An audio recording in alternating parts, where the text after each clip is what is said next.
Former President Trump campaigning today in North Carolina. This, by the way, his first rally since Kamala Harris became the presumptive Democratic nominee in a state he narrowly won in 2020. So we'll see how he addresses that. NewsNation's Anna Koyman is in Charlotte for us with a closer look to begin with some of the security measures in place ahead of former President Trump's visit. Hey, Anna.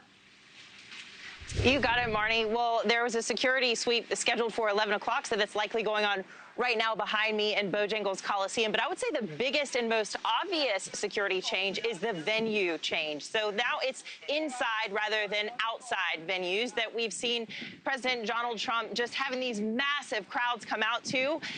So that's what's going on right now. They are zeroing in on Kamala Harris as his competitor, of course. North Carolina is a swing state, and Democrats are making their presence known in the Tar Heel state as well. They have raised $126 million just since Sunday, since Biden got out of the race and endorsed Kamala Harris. They have more than 100 staffers in the state and some 18 different offices in key counties. But I did talk to one Trump supporter in Uptown Charlotte who says, yes, she's part of this key voting bloc Trump's trying to court that often struggles with. That's suburban moms, but she's a Trumper all the way.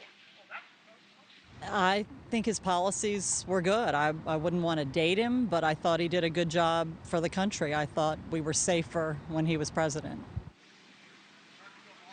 Marni, North Carolina does lean red. In fact, a Democratic presidential candidate has not taken the Tar Heel state since 2008, and that was just by a 0.5 percentage point when Barack Obama won.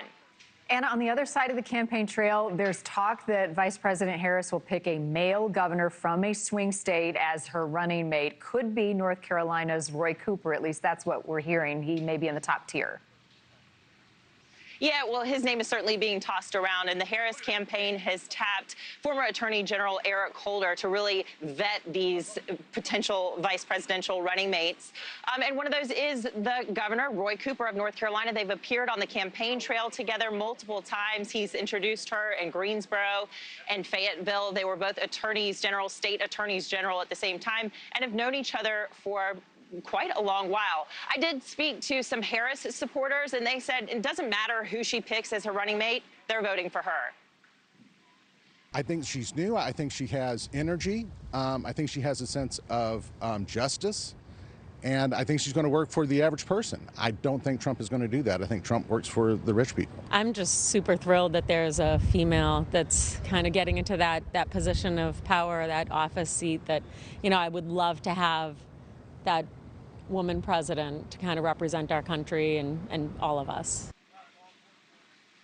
So, Marni, North Carolina is the only swing state that Trump won in 2020. Biden taking Arizona, Nevada, Georgia, Pennsylvania, Michigan, and Wisconsin. But the fact that both of them are spending time in the state shows you that they still really see this as a toss-up. I imagine I'll be doing more reports from my hometown for you between now and November. Thank you for watching. Go to newsnationnow.com to find NewsNation on your television provider. And don't forget to click the red subscribe button below to get more of NewsNation's fact-driven, unbiased coverage.